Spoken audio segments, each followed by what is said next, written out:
Good afternoon. I wanted to talk about something that came out in the news yesterday. In fact, early yesterday morning I received an email from the American Society of Plastic Surgeons as well as the American Society for Aesthetic Plastic Surgery, both of which I'm a member. It talked about an FDA report which was just released about BIA-ALCL, breast implant-associated anaplastic large cell lymphoma. This is really the first media attention it's gotten, although since the very first internationally reported cases, ASPS and ASAPS have been studying this, and actually we were in the forefront of creating the study with the FDA, starting a few years ago.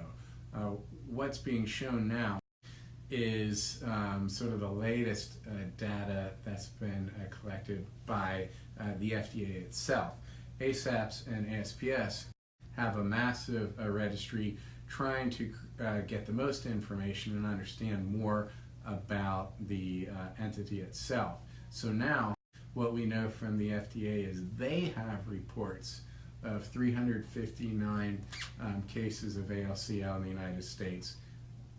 And it seems to be mostly related in their data to textured implants. No reported cases from them of smooth implants causing it. In fact, the cause is not really known. It's probably too early to say the implants are the definite cause, but most likely it's inflammation related to the healing of the tissue around and into the texturing of the implants that may cause the immune system to get more or less overly stimulated and cause this lymphoma. Actually, the task force from the ASPS and ASAPS is a lot further along in understanding the entity from all of our data.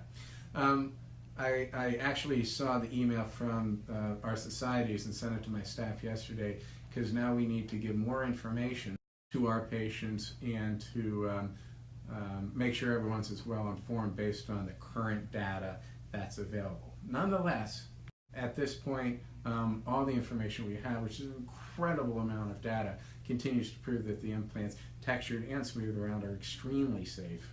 And these are implants, including textured, that I'm happy to use in staff, family members, friends. But we'll continue to follow up on the data and the science as we get to understand the entity better, and definitely share that information with all of our patients. Thanks for listening. And I should have mentioned that although this report doesn't go into that depth, our society's reports and all the data shows that ALCL is reasonably easily treated in the vast majority of cases. In most cases, just taking out the scar tissue, implant shell around the implant has solved the problem. And how would you know that something was going on? Generally, it's a patient who's had implants, no problems for a while, and then develops swelling in one side. And then what we do is, with a needle, aspirate some fluid out from around the implant, send that to the pathologist, and they can look under the microscope. If there is ALCL, we remove the implant, the capsules around them, and then with the pathologist, we work out a plan with an oncologist.